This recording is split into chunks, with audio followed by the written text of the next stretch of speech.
Important things about putting people first is the issue of building a career in the Air Force. I think that that is probably the single most important issue related to people, is to make sure that our people have the opportunity to build really substantial careers in the Air Force. And I think that that is probably the primary way in which the Air Force itself will benefit from the creativity and the energy of its people. If we want to empower our people, allow them to get the job done, put tremendous demands on them, ask them to be away from their families and loved ones for extended periods of time, we have to make sure that the quality of life for them and their families remains very high.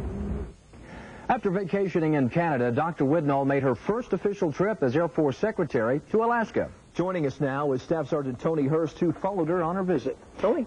It was an exciting couple of days for both the Secretary and the men and women assigned to Alaska. Not only did Dr. Widnall get her first incentive ride, but she was introduced to an operational fighter unit. Dr. Widnall's first full day as Air Force Secretary was not without a tough challenge, but she was ready to tackle that challenge head-on. After donning a flight suit and receiving a briefing, she was on her way to the flight line for a ride in the back seat of an F-15D. The flight was just one of several highlights making Elmendorf a must-see on the Secretary's itinerary. But first, she told journalists what key issues would receive her immediate attention in Washington. The challenge of the budget cuts. I guess my hope is that we, with the new administration, would sort of get through this year and then really be in a position to plan for next year and sort of rationalize the structure of the forces and our new programs and strengthen the Air Force. Dr. Widnall began her day at a breakfast meeting attended by several Elmendorf enlisted members. That afternoon, Lieutenant General Joe Ralston, 11th Air Force Commander, helped the Secretary complete a pre-flight inspection of her aircraft. Before taking flight, Dr. Widnall gave her impressions of the base and its people. Everybody I met was very enthusiastic. I think you have a lot of Alaska converts here. I went around this morning and I asked everybody, where are you from? Well, I'm from Kentucky. I'm from Oklahoma. I'm from Texas. But I'm going to spend the rest of my life here. So I think when people get in this environment, they want to stay. Dr. Widnall's visit to Elmendorf lasted only a day and a half, but the impression she made with those lucky enough to meet her personally won't be forgotten. She's a very down-to-earth person. She seemed very much concerned about us and about our concerns. She's not all buildings and suits and stuff like that. She's down there, meat and bone, right in with what's going on in our environment. I like that. The first impression is definitely a thumbs up. You know, I would listen to her and I would follow her. After her Alaska visit, Dr. Widnall traveled to California. Stops included the Air Force Flight Test Center at McDonnell Douglas in Long Beach and the Aerospace Corporation in Los Angeles. The Air Force Flight Test Center rolled out its welcome mat for Dr. Widnall, fresh from a visit to Elmendorf Air Force Base, the first stop on her 4-day tour. She spent part of the afternoon walking through the test center facility, getting a thorough briefing on the capabilities of the new C-17 transport aircraft. Then it was on to Long Beach to explore how the McDonnell Douglas Company actually constructs the transport.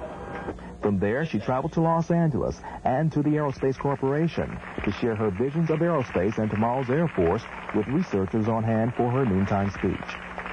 E.C. Pete Aldrich, Jr., President and Chief Executive Officer of the Aerospace Corporation, introduced Dr. Widnall to the audience. Whether the goal is galvanizing others to join in advancing opportunities for women and minorities, speaking with authority on technical matters, or leading the Air Force on a steady path during these times of financial turbulence, the Air Force is indeed fortunate to have an individual of her ability and experience as its leader. During her speech, the Secretary encouraged women to continue exploring educational opportunities in order to gain the knowledge needed to advance in their respective careers. Women need to prepare academically for technical fields. Industry, academia, and government need to foster supportive environments and capitalize on the skills that each member brings to the table. The Aerospace Corporation is a leader in bringing qualified women into jobs where they've been traditionally underrepresented. Dr. Widnall also stressed her desire to improve the Air Force's mission response capabilities. The Air Force Chief of Staff called Desert Storm the first space war. General McPeak and I are both committed to improved applications of space to modern warfare, from exercises to mission planning to execution. The Secretary closed by saying that the research underway at the Aerospace Corporation is vital to her goal of building a stronger Air Force. After signing autographs, Dr. Whitnall headed back to Washington, D.C. to begin serving as our 18th Secretary of the Air Force. In Los Angeles, Staff Sergeant Tony Hurst, Air Force News. Well, Tony, you spent a few days with the Secretary. What are your impressions of her? She's very intelligent, loves people, and I believe she'll do a great job. Good reports. Thanks, Tony. The Defense Department unveiled a plan on September 1st which shapes the country's defense forces well into the 21st century. The bottom-up review shrinks the military below levels proposed by the Bush administration, but bases its rationale on the ability to fight and win two nearly simultaneous conflicts anywhere in the world. Specific Air Force changes include cutting 3 active fighter wings and 5 reserve fighter wings to a base force of 13 and 7 respectively by fiscal 1999. The B-1 and B-2 programs convert to primarily conventional missions, and production stops with the F-16. Receiving a breath of life, the F-22 program continues. However, it's not decided how many of the high-tech fighters the Air Force will purchase. As far as overseas troop levels are concerned, the U.S. presence won't drop below already approved levels of 100,000 in Europe and 98,000 in the Far East. Roughly 20,000 troops are presently positioned in Southwest Asia, and that number will remain, with periodic deployments of naval, air, and ground forces. Units from around the world are sharing the responsibility for the Air Force's Global Reach, Global Power mission requirements. One such unit is the 492nd Fighter Squadron from RAF Lakenheath, which departed for Operation Provide Comfort. Senior Airman Brett Baker has our report. For the maintainers of the Strike Eagles, getting the jets ready to take on the challenge of Operation Provide Comfort has been easy. It can go anywhere in the world, basically, with little or no maintenance involved in getting it there. This is the first assignment for the 492nd since switching from F-111s to the F-15E. For the air crews, Provide Comfort will serve as a sort of baptism. It's our chance to pull together as a unit and just really, no kidding, begin work as a team in the 492nd.